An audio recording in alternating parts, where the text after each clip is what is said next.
Madam 3 ആഴ്ചയിലെ caesarean ചെയ്തിട്ട് എന്നിട്ടും സ്റ്റിച്ചിൻ്റെ അവിടെ ചെറുതായിട്ട് ഇങ്ങനെ നീര് വരുന്നുണ്ട്.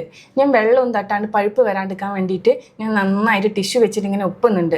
എന്നിട്ടും എന്താ മാഡം നീര് വരുന്നത്? ആദ്യം ഞാൻ സ്റ്റിച്ച് ഒന്ന് നോക്കട്ടെ.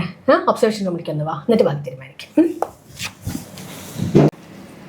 തുന്നൊന്ന് നോക്കട്ടെ കേട്ടോ. നോക്ക്, തുന്നിലുള്ള ചളി ഇപ്പൊ ഞാൻ കാണിച്ചു തന്നില്ലേ, തുന്നിന്റെ മുകളിലുള്ള ചളി. ശരണ്യ എണ്ണ തേച്ചിട്ടാണോ കുളിക്കാറ്? എണ്ണ തേച്ച് കുളിക്കലുണ്ട്, പക്ഷെ സ്റ്റിച്ചിൻ്റെ മുകളൊന്നും ആക്കാറില്ല മാഡം.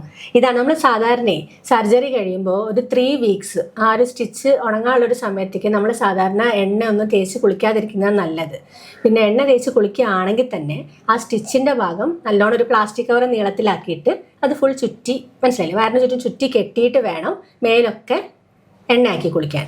ഇനി എണ്ണ തേച്ച് കഴിഞ്ഞാൽ നല്ലോണം സോപ്പ് ഇട്ടിട്ട് മേല് കംപ്ലീറ്റ് എണ്ണമയം കംപ്ലീറ്റ് കഴുകി കളയാം. എന്നിട്ട് ഈ പ്ലാസ്റ്റിക് തുണി അല്ലെങ്കിൽ കവർ എടുക്കുക. എന്നിട്ട് ഇനിയാണ് ശ്രദ്ധിക്കേണ്ടത്, സ്റ്റിച്ചിൻ്റെ അവിടെ നല്ലോണം സോപ്പാക്കി കഴുകണം. അല്ലാണ്ട് നമ്മൾ വെറുതെ ടിഷ്യൂ വെച്ച് തുടച്ചു കൊടുക്കുക, നനഞ്ഞ തുണി കൊണ്ട് ഒപ്പി കൊടുക്കുക, ഇങ്ങനെയൊക്കെ ചെയ്താൽ അല്ലാതെ തന്നെ ചളി പോവില്ലല്ലോ. അപ്പോൾ സ്റ്റിച്ചിൻ്റെ മുകളിലുള്ള ചളി എങ്ങനെയാണ് പോവുക? നല്ലോണം കൈ കൊണ്ട് സോപ്പാക്കി, സാധാ വെള്ളം മതി, പക്ഷെ നല്ലോണം കൈകൊണ്ട് സോപ്പാക്കി സ്റ്റിച്ചിൻ്റെ അവിടെ നല്ല വൃത്തിക്ക് കഴുകുക.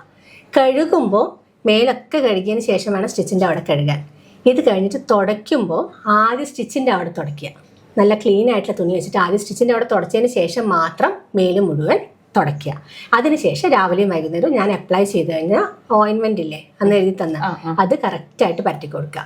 ഇപ്പോൾ ഇൻഫെക്ഷനും കാര്യങ്ങളൊന്നുമില്ല, ഈ ചളി കാരണം വന്നിട്ടുള്ള ഒരു ഡിസ്ചാർജ് മാത്രമേ ഉള്ളൂ. ഇപ്പം ഞാൻ ഈ പറയുന്ന രീതി, ഇപ്പോൾ സിസേറിയന് മാത്രമല്ല വയറിന് മുകളിലെ എല്ലാ സർജറിക്കും ഈ പറഞ്ഞ രീതിയിൽ വേണം കെയർ ചെയ്യാൻ.